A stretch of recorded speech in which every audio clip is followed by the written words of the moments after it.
Vamos dar continuidade hoje aos nossos estudos, às nossas reflexões em Hebreus. Estamos hoje no capítulo 9. Vamos meditar do versículo 15 ao 22. Hebreus 9, do 15 ao 22.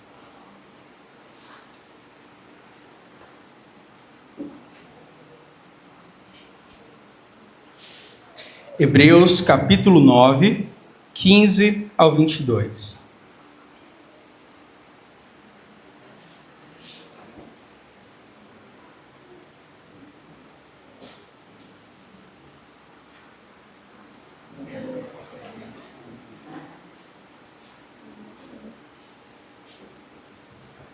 Amém? Todos encontraram? Hebreus 9, a partir do versículo 15, diz assim a palavra de Deus.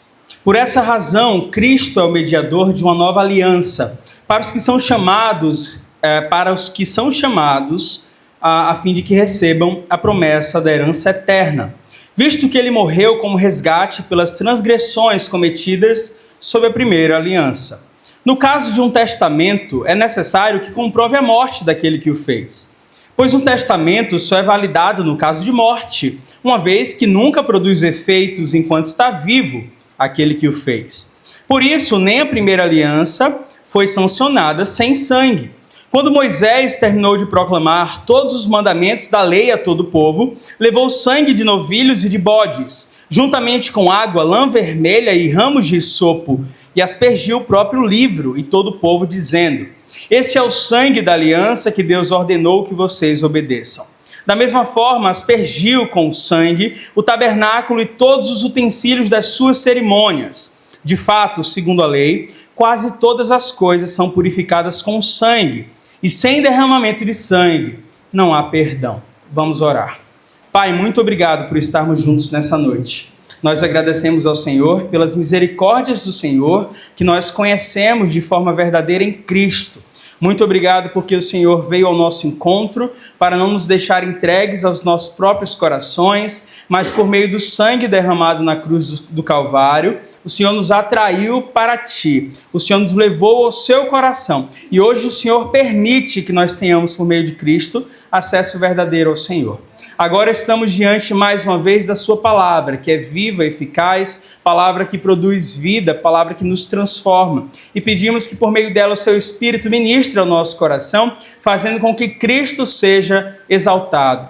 Que a dureza dos nossos corações sejam quebradas e quebrantados no Senhor, nós possamos ter fé e aqueles que já têm fé em Ti possam ter a fé ainda mais fortalecida para uma caminhada perseverante e frutífera nesse mundo. Assim nós oramos gratos ao Senhor, em nome de Jesus. Amém. Meus queridos, o resumo do trecho anterior que nós vimos, do versículo 11 até o versículo 14, desse mesmo capítulo aqui, foi que Cristo conquistou, pelo seu próprio sangue, a eterna redenção. Foi o nome que nós demos à mais excelente e mais acessível das bênçãos que Deus tem para nos dar. Agora, nesse texto, o autor, aos Hebreus, ele está aqui aprofundando essa verdade. Ele vai continuar desenvolvendo o ensino dentro desse mesmo tema sobre a eterna redenção com que Cristo nos presenteou, mas fazendo com que a gente entenda com profundidade aquilo que muitos repetem como uma frase pronta: o sangue de Jesus tem poder. Muitos dizem assim, só que essa afirmação para a gente não serve de amuleto espiritual.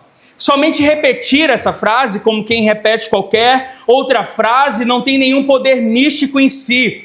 Porque o poder que está nessa frase não está numa fórmula pronta. Não está em você repetir de forma vazia o conteúdo dela, mas em crer de todo o coração que, de fato, o sangue de Jesus Cristo é poderoso. De fato, o sangue de Jesus pode fazer aquilo que nós não podemos fazer. O sangue de Jesus derramado lá no Calvário é uma realidade absoluta, histórica, aconteceu e nos alcança hoje. Não há garantia, meus queridos, para qualquer pessoa que repita: o sangue de Jesus tem poder, como aqueles que dizem de forma supersticiosa: cruz credo, ou Deus me livre. porque é muito mais do que isso. Nós não estamos sendo chamados a guardar essa verdade no coração para ser usada simplesmente quando estamos atemorizados pelas diversas circunstâncias. A grande verdade que esse texto quer semear no nosso coração é que, compreendendo de fato o valor da obra de Cristo já consumada na cruz, já realizada inteiramente em nosso favor, uma obra que foi selada por um sangue precioso, que o resultado seja que a gente deposite nele o nosso coração e a nossa esperança tanto para a vida quanto para a morte. Porque Jesus Cristo é o Evangelho, Jesus Cristo é a excelente notícia de Deus para a humanidade perdida em seus pecados. Ele traz benefícios que ninguém mais pode oferecer, mas nós só podemos ser participantes desses benefícios, da herança eterna, daquilo que o Senhor preparou para nós, aquilo que Ele conquistou sozinho pelos seus méritos. Se nós crendo nele, nós somos agora participantes daquilo que ele está fazendo no mundo. E como a gente viu na semana passada, aquilo que ele conquistou pelo próprio esforço, por um trabalho penoso, de forma dolorosa, sofrida, ele compartilha conosco hoje, estando exaltado ao lado do Pai, e compartilha conosco com alegria, com abundância, não nos fazendo participantes de apenas uma parte, mas nós vimos no sermão anterior, faz-nos participantes de todas as bênçãos espirituais nas regiões celestiais. Então é sobre isso que nós vamos refletir hoje, sobre a perspectiva seguinte: o sangue de Cristo garante tudo o que nós precisamos diante de Deus. Esse será o tema dos 2 próximos sermões. Hoje, de forma particular, lembrando que sem Jesus nós não temos confirmação, garantia de acesso à herança que Deus nos prometeu. E sem Jesus nós não temos perdão para os nossos pecados. A gente vai ver isso em 2 partes. A primeira parte, aí do versículo 15 até o 17, mostra que Jesus ele confirma o nosso direito à herança prometida por Deus. Cristo confirma, ele garante o acesso, o direito à herança que Deus nos prometeu. Vamos ler aí de novo, do versículo 15 até o 17. Diz assim a palavra do Senhor: por esta razão, Cristo é o mediador de uma nova aliança, para que os que são chamados recebam a promessa da herança eterna, visto que ele morreu como resgate pelas transgressões cometidas sob a primeira aliança. No caso de um testamento, é necessário que comprove a morte daquele que o fez, pois um testamento só é validado no caso de morte, uma vez que nunca vigora enquanto está vivo aquele que o fez, aquele que fez o testamento. Embora no versículo 15, a gente já viu isso desde o capítulo 8, a palavra que aparece aqui traduzida agora como testamento, aparece para a gente como aliança, pacto, como esse mais do que um acordo, é um compromisso da parte do Senhor, nesse plano eterno de trazer o homem de volta para si. Só que nos versículos 16 e 17, o significado de testamento aqui agora é diferente. O autor, em vez de usar como sinônimo de pacto, de aliança, ele está usando aquele termo jurídico de testamento que a gente está acostumado, que vem do mundo greco-romano, que é o testamento como um documento de última declaração de vontade. Ele está fazendo aqui uma ilustração para a gente, uma analogia. O que é o testamento? Nós estamos mais ou menos familiarizados com isso. É uma declaração de última vontade da parte de alguém, um documento unilateral de que alguém que construiu bens durante a sua vida está deixando esses bens para que outros o recebam. Mas para quando? É uma promessa futura, para depois que a pessoa morrer. Então é implícito nesse documento, é obrigatório que a gente saiba que esse documento, o testamento, ele não produz efeitos a não ser que a pessoa morra. Se por acaso aquele que deveria receber a herança for embora antes do testador, nunca vai se consumar, será somente uma promessa. Tanto que no Brasil é proibido, é completamente nulo você fazer qualquer contrato em cima de uma herança de pessoa viva. Não tem como você fazer. Você não pode, por exemplo, oferecer um bem que você almeja herdar da sua família como garantia em um empréstimo. Você também não pode fazer nem sequer um compromisso de compra e venda de um pedaço de terra que você pensa que um dia você vai herdar. Até porque não é seu. Você tem, no máximo, uma expectativa. Até porque também não tem herança de pessoa viva. Enquanto a pessoa está viva, não é herança, é bem, é o patrimônio dela. Se o autor da herança está vivo, então, mesmo que possa ser sua um dia, e tem gente que aguarda uma vida esperando por isso, né? Tem gente que antecipa a herança, como o caso do filho pródigo, mas a gente não pode fazer absolutamente nada a respeito, porque é nosso, não é nosso. Durante a vida desse que é o testador, mesmo que o documento esteja assinado, você nunca tem acesso pleno à herança. Você só tem ali nutrindo no seu coração a possibilidade, eu acho difícil que alguém também nutra com tanta expectativa, porque para isso alguém precisa morrer, né? No testamento. Mas com a morte a história é outra. O efeito desse documento, depois que o testador morre, é imediato. Aquilo que era promessa, aquilo que era expectativa se realiza no momento, vira confirmação, que era expectativa de direito, vira direito consumado. E é isso que o autor está, por meio dessa figura, que também é conhecida nossa, não somente desse tempo, falando sobre a morte de Cristo aqui. Quando Jesus morreu, ele confirmou, ele garantiu as promessas de Deus em nosso favor. Quando a morte de Cristo é realizada, os benefícios que eram prometidos durante a antiga aliança para o futuro são benefícios atuais, presentes. Lembra no texto anterior? Ele é o mediador dos benefícios presentes que a gente desfruta agora, aqui. Aquilo que era benefício prometido, nós podemos dizer, são nossos direitos. São benefícios nossos para hoje, é direito assegurado. A promessa está honrada, a herança agora é nossa.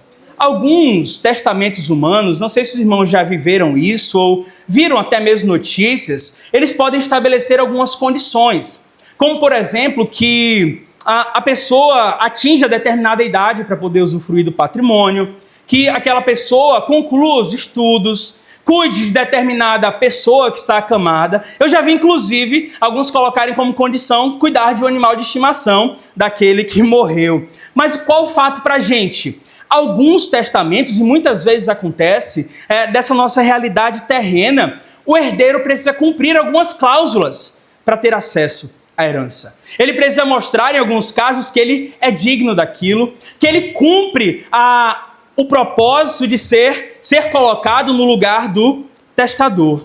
Só que quando a gente está falando da promessa de Deus, do testamento que ele sela em nosso favor, quando promete que haveria um povo que herdaria tudo aquilo que seria de benefício de Cristo, tudo aquilo é nos dado pela graça. Quer dizer que nessa realidade, nenhuma condição recai baseada no nosso fazer ou no nosso merecer. Não tem absolutamente nada que a gente deva satisfazer de condição com base no mérito para dizer que nós somos merecedores da herança. Qual a única certeza, porém, que nós precisamos ter, como qualquer outro herdeiro precisaria ter? Você tem que ter a certeza que você é herdeiro. Se for numa relação direta, você tem que ter certeza de que você é filho. Só que mesmo nesse ponto de você ter a certeza que você é filho, que você é herdeiro, nada disso é conquistado.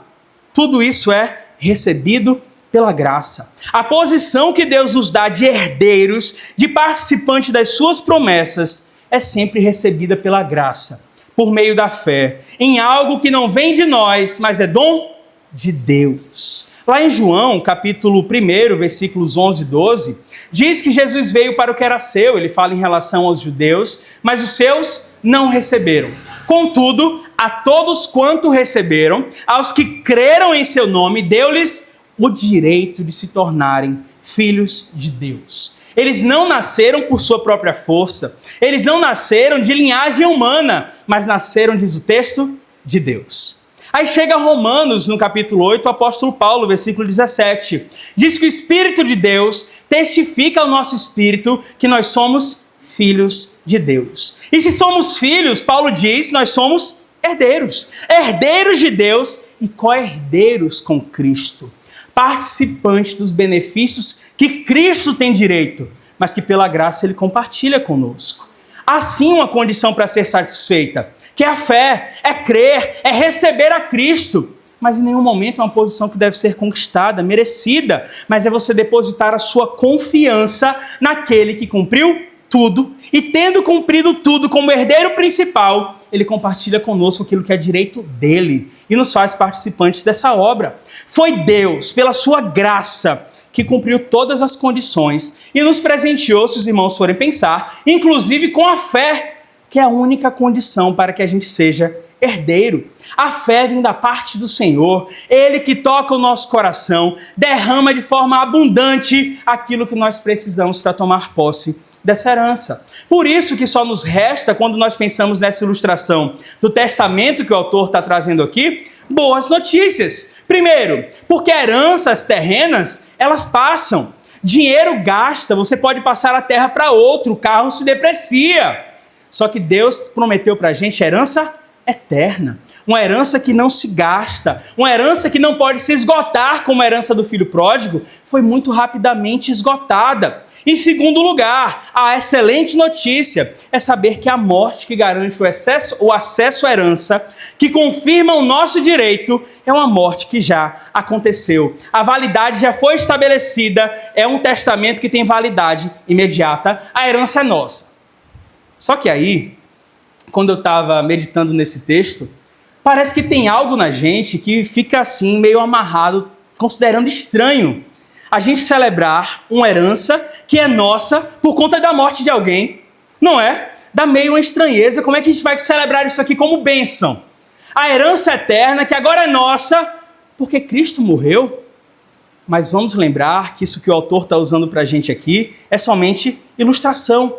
Porque se a gente pensar de forma bem profunda, em muitas situações humanas, o sabor de desfrutar de uma herança depois da morte é estranho. É um sabor amargo, porque o luto permanece, a saudade acompanha, às vezes a culpa ganha espaço e tem gente que nem usufrui, da herança, prefere vender tudo, continuar a sua vida.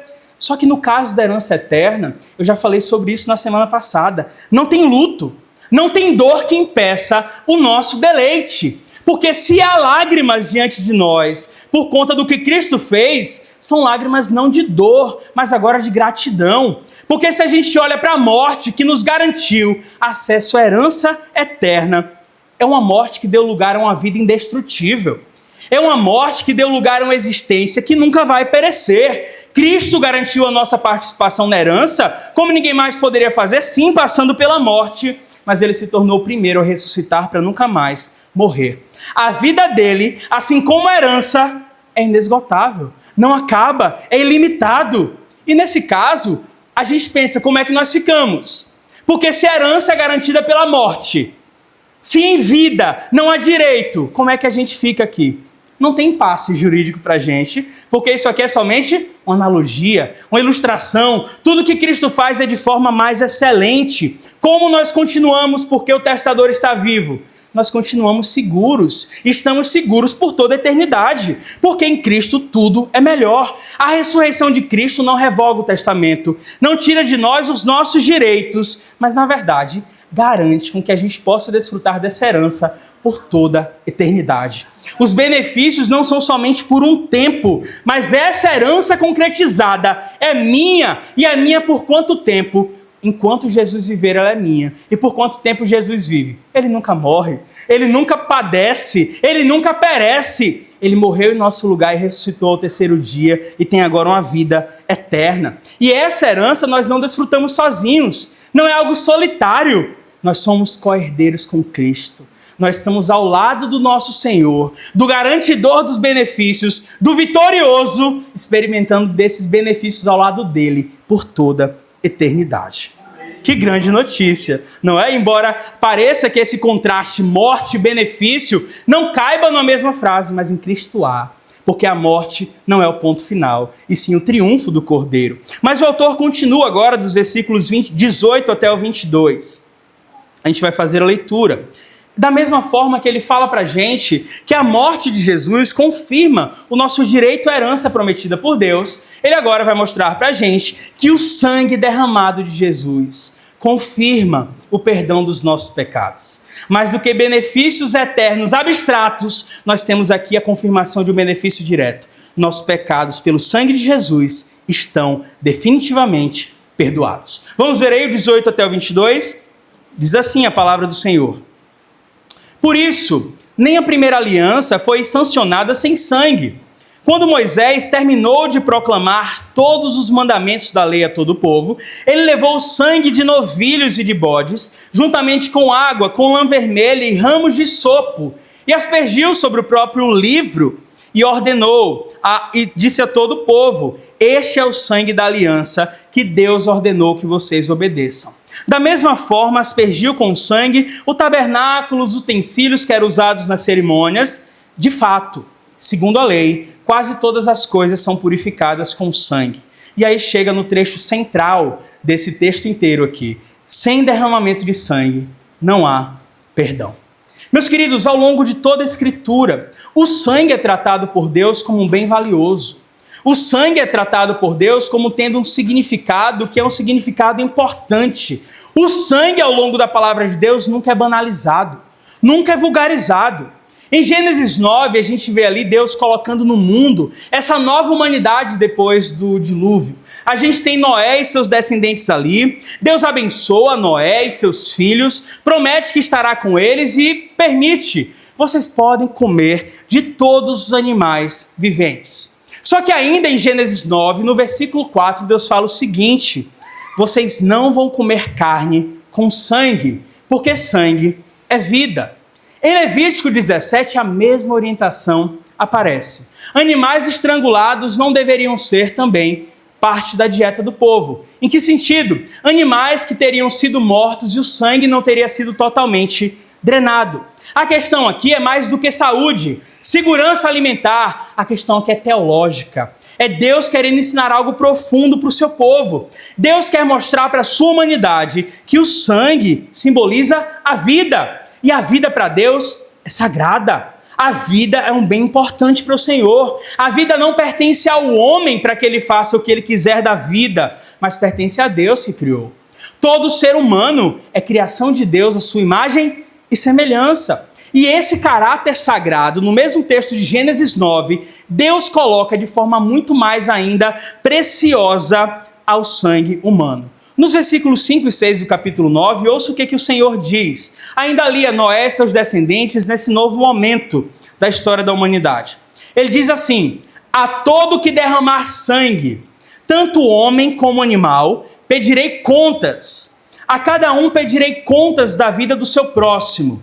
Quem derramar sangue do homem, pelo homem seu sangue será derramado.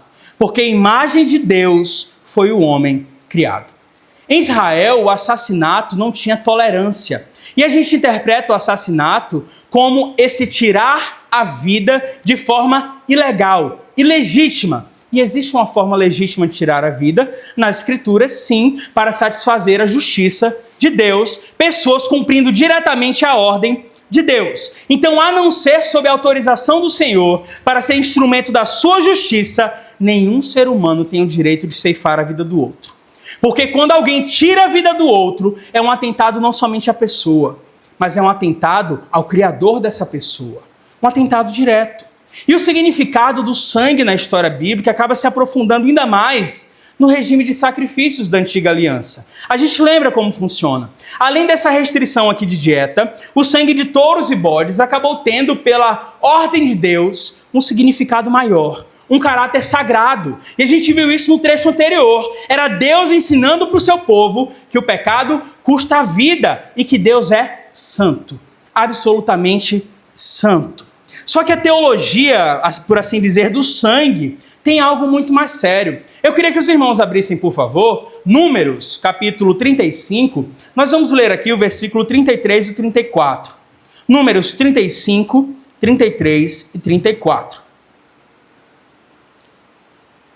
Abram suas Bíblias para a gente ver juntos esse texto.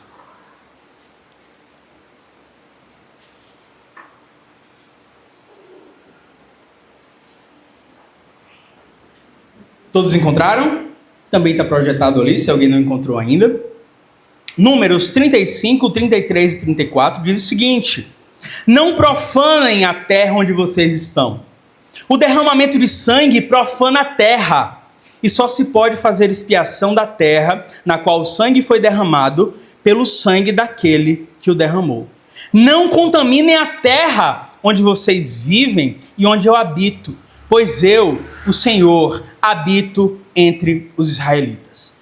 O que é que Deus está falando e como isso se conecta com essa história aqui que está sendo dita pelo autor aos Hebreus? Deus está dizendo que o sangue derramado na terra, esse sangue fruto da violência, ele torna a terra impura. E está dizendo aqui que a purificação somente pode acontecer se sangue é derramado. O sangue, ele torna a terra contaminada, profana, impura, mas o sangue derramado exige resposta. A culpa nunca se dissolve sozinha. O problema da culpa diante de Deus não se esvai com o tempo. Sangue é necessário ser derramado. Porque o sangue representa o que Deus falou para Noé e seus filhos? A vida. E a vida pertence a Deus.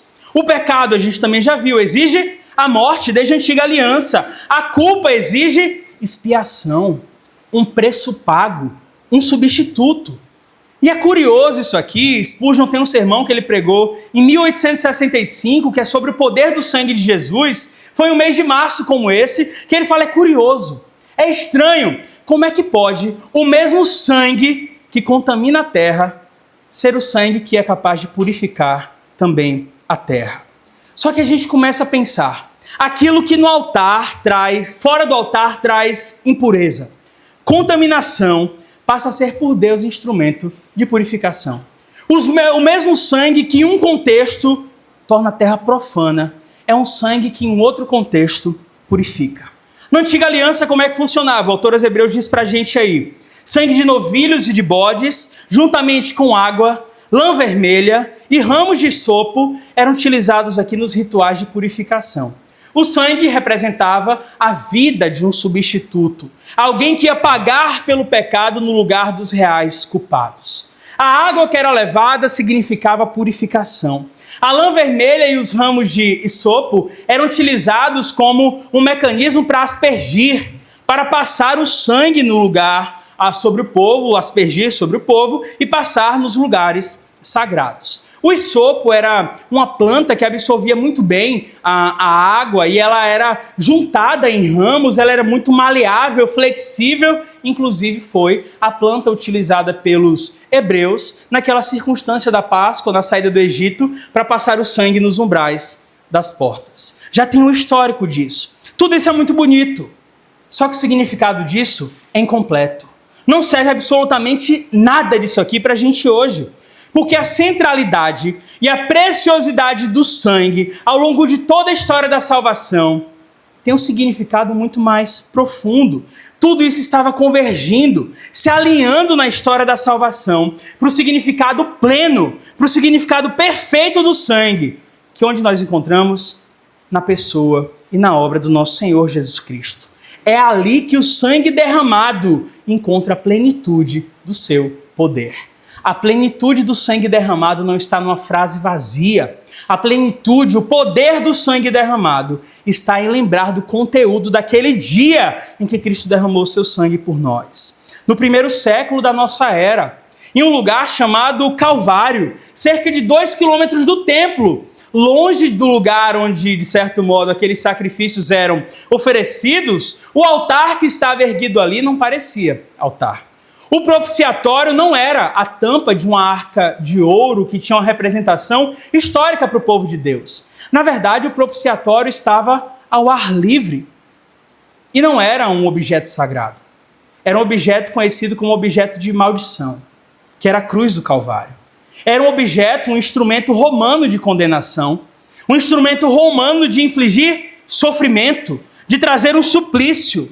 Só que ali, o sangue derramado naquela cruz, naquele dia em que Cristo estava ali pregado em uma cena de morte, aquilo se torna para cada um de nós a declaração perpétua não de tristeza, mas de perdão, da aliança cumprida da parte de Deus, do testamento celebrado, herança nossa e a declaração direta de vida eterna.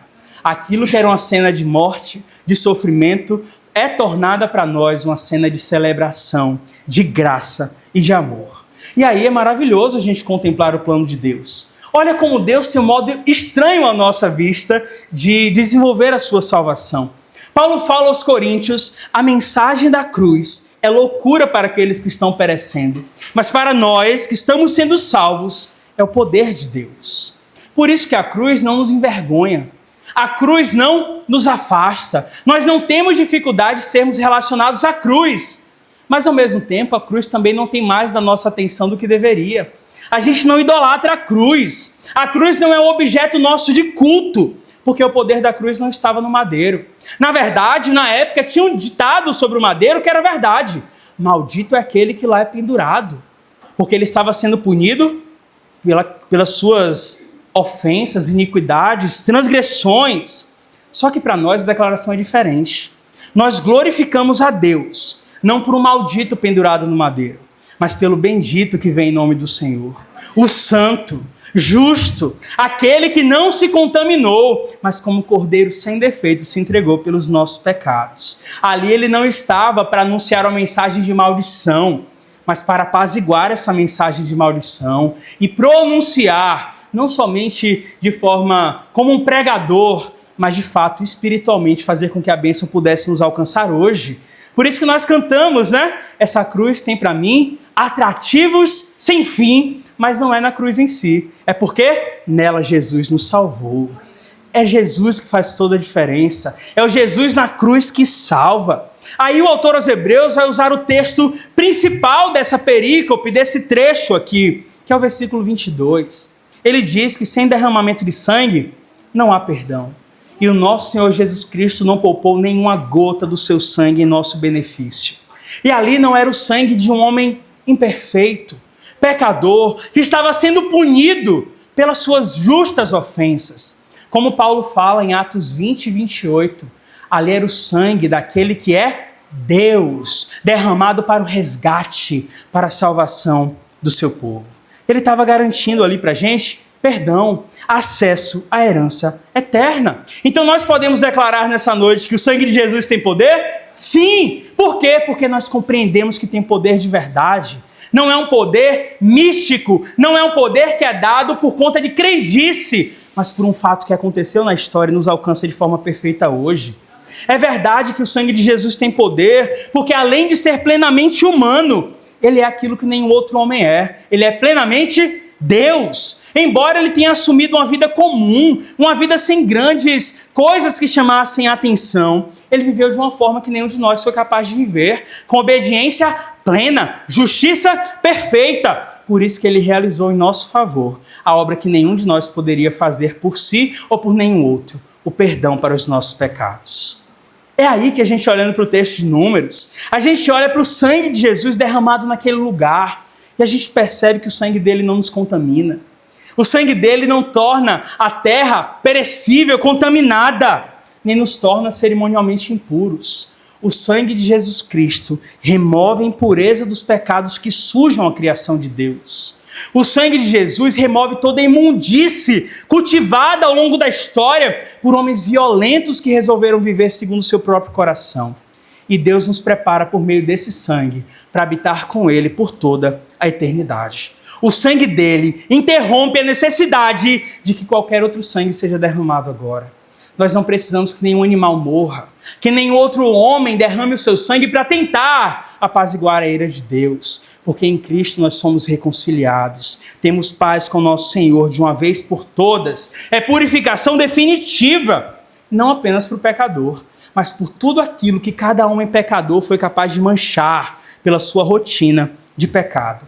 Aí durante o tempo de expectativa, quando estávamos diante da promessa, somente esperando Deus cumprir o seu plano, Deus sempre apontou para a nossa sujeira e para a nossa incapacidade de nos limpar. Isaías 64:6, todas as suas justiças são como trapos de imundície. Até aquilo que vocês pensam que estão fazendo para o bem, não presta diante de mim, não serve, porque a justiça que vem de vocês é inútil para apaziguar a culpa que vocês carregam. Jeremias 2, versículo 22, Deus fala, ainda que você se lave com sabão e use muito detergente, a mancha da sua culpa permanece diante de mim. E ainda fala a palavra de Deus sobre a realidade de engano de alguns. Em Provérbios 30:12, a palavra do Senhor diz, a quem se considere puro, mas ainda não percebeu que não foi lavado da sua imundície.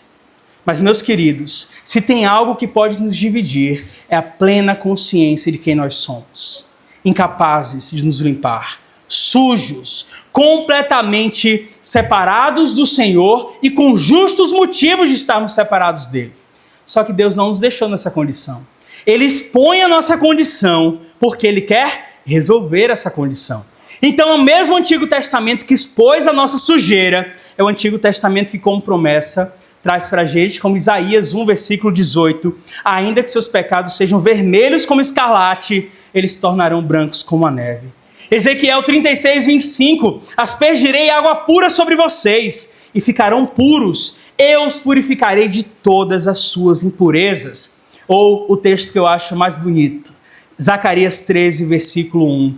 Ele diz, naquele dia haverá uma fonte aberta, e é naquela fonte que vocês encontrarão o que remove o pecado e a impureza. Essa fonte não foi encontrada dentro do tabernáculo no deserto. Essa fonte não foi encontrada dentro do templo de Jerusalém. Essa fonte não foi encontrada pelo jorrar do sangue de animais. Essa fonte não foi encontrada ou sendo lançada a água dela com ramos de sopo.